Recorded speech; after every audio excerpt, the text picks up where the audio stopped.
മലയാറ്റൂർ നിരീക്ഷണ ഗ്രാമപഞ്ചായത്ത് കുടുംബാരോഗ്യ കേന്ദ്രത്തിന്റെ ആഭിമുഖ്യത്തിൽ പാലിയേറ്റീവ് കെയർ കുടുംബസംഗമം നടത്തി. പഞ്ചായത്ത് പ്രസിഡന്റ് ജോയ് അബൂക്കാരൻ ഉദ്ഘാടനം ചെയ്ത പരിപാടി ആരോഗ്യ വിദ്യാഭ്യാസ standing committee chairman Shibu Parambath അധ്യക്ഷത വഹിച്ചു. പഞ്ചായത്ത് വൈസ് പ്രസിഡന്റ് ലൈജി ബിജു, വികസന standing committee chairman Joyson Njaliyan, ക്ഷേമകാര്യ standing committee chairperson Shilby Antony, ward member Mini Saviar, Viji Raji, Ani Jose, Satheesh Shaji, Binsi Joy, ഡോക്ടർമാരായ മഞ്ജു, രാജിക, രശ്മി, ഹെൽത്ത് ഇൻസ്പെക്ടർ ലാലു ജോസഫ് എന്നിവർ ആശംസകൾ അറിയിച്ചു സംസാരിച്ചു.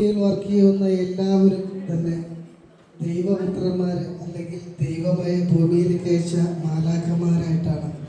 കാരണം നന്മക്ക് വേണ്ടി നല്ലത് മാത്രം മനസ്സിൽ കണ്ട് നന്മ മാത്രം. പ്രശസ്ത കോമഡി താരങ്ങളായ നമ്മുടെ ഷിനോദ് മലയാറ്റൂർ, ബൈജു കുട്ടൻ എന്നിവരും പരിപാടിയിൽ സന്നിഹിതരായിരുന്നു. പാലിയേറ്റീവ് അംഗങ്ങൾക്കായി വിവിധ മത്സരങ്ങളും ഗാനമേളയും ഡാൻസ് പ്രോഗ്രാമും ഒക്കെ അരങ്ങേറി.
ഏതായാലും ആരോഗ്യ പ്രശ്നങ്ങളാൽ നട്ടം തിരിയുന്ന നമ്മുടെ ഈ സഹോദരങ്ങളെ തിരിച്ചറിയാനും അവരെ സമൂഹമധ്യത്തിൽ എത്തിക്കാനും അവർക്ക് വേണ്ട സഹായങ്ങൾ നീട്ടുവാനും ശ്രമിച്ച ഭരണ നേതൃത്വത്തിന് ഒരു ബിഗ് സല്യൂട്ട്.